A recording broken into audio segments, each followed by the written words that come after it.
Welcome to the program. I'm your host, Andrew Wilkow. It is 8 p.m. here at Ground Zero. It's Friday, and we made it. And it seems like this has been a very bad week for all the people in the media that thought Donald Trump's going to prison. Let's see. You banked all your hopes and dreams on a porn star and a convicted felon. Well, you know it's bad when Michael Cohen loses CNN. Blanche says, by the way, did you tell people you were recording them? And Cohen said, no, sir. And let's just be very clear, that is highly uncool. Highly uncool now. And in some states illegal. In some states If illegal. it's a one-party or if it's a two-party consent state. So to put some meat And on that. ethically questionable, even if it's not illegal. Absolutely. My first guest is a former New York State judge and prosecutor and host of the Rich Giardino Show podcast. Rich Giardino, thank you so much for joining us. Thank you for having me on, Andrew. I appreciate it. And we sort of might have passed like ships in the night. You were a fill-in host of my old stomping ground of 810 WGY in Albany.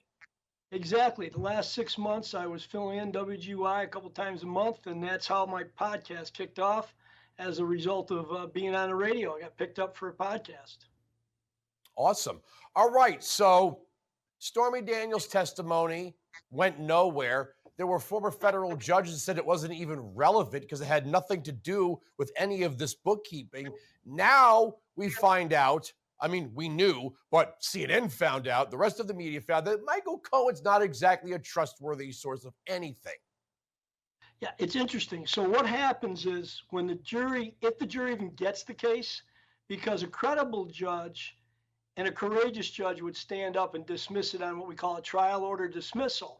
At the end of the People's case in New York, the defense would make a motion and they would cite all the reasons.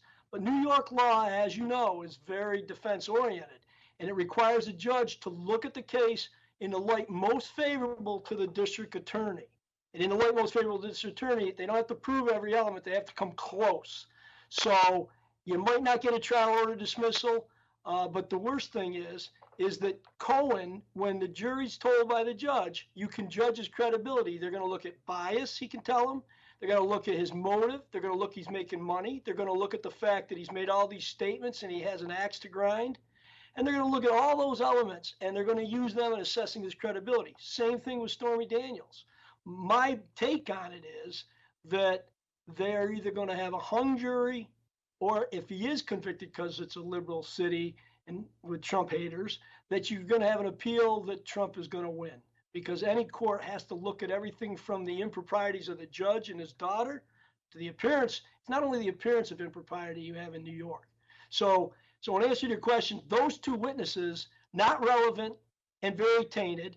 There's going to be a big issue with the tape recording of a client who you represent and disclosing that tape. Big issue with that in our state.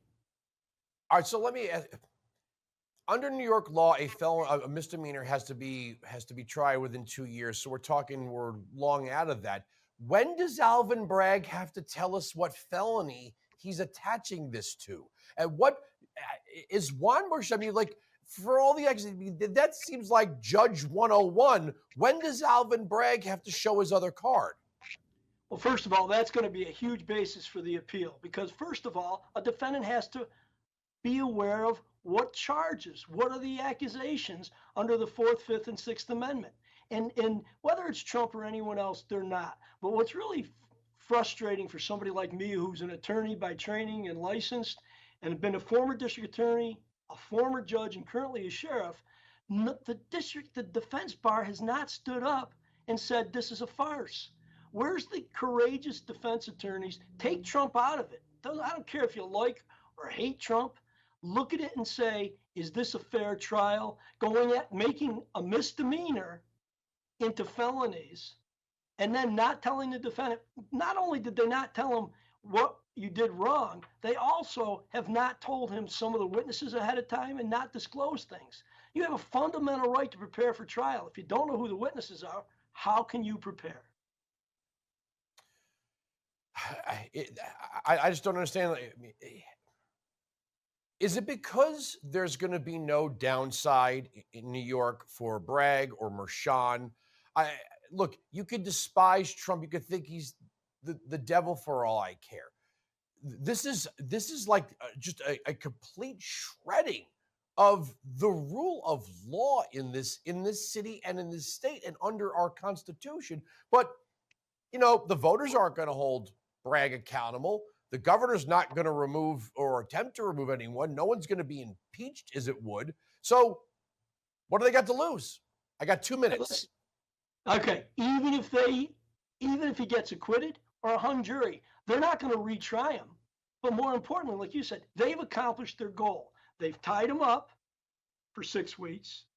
They've muddied him up in the process. But listen, Trump is already muddied up. Everyone knows everything about Trump. He's said things, he's done things. They're using a convicted felon who lied to Congress, lied to the feds, and has pled guilty to falsifying and lying. So there you have the basis of their case, which is crumbling. And Stormy Daniels, who just the other day they played the tape of her where she said, well, I'm not a victim of the Me Too movement. She's a porn star. She's paid. She's paid to do things with people, I assume. Obviously, she was. So there's no downside. Here's why. They've already accomplished what they wanted. The only problem is, politically, and I'm speaking politically now, I think it's backfired. Trump has a rally and 80,000 to 100,000 people show up. Every day, Trump has a platform. Now, there's something else. They don't gag the witnesses who are bashing him, but they gag a defendant in his criminal trial so he can't speak up. Again, I don't care if you like Trump or hate Trump. The criminal justice system should not be about targeting people that you don't like or like protecting. We see it on the other side. All right. I got to leave it there. Thanks for joining us.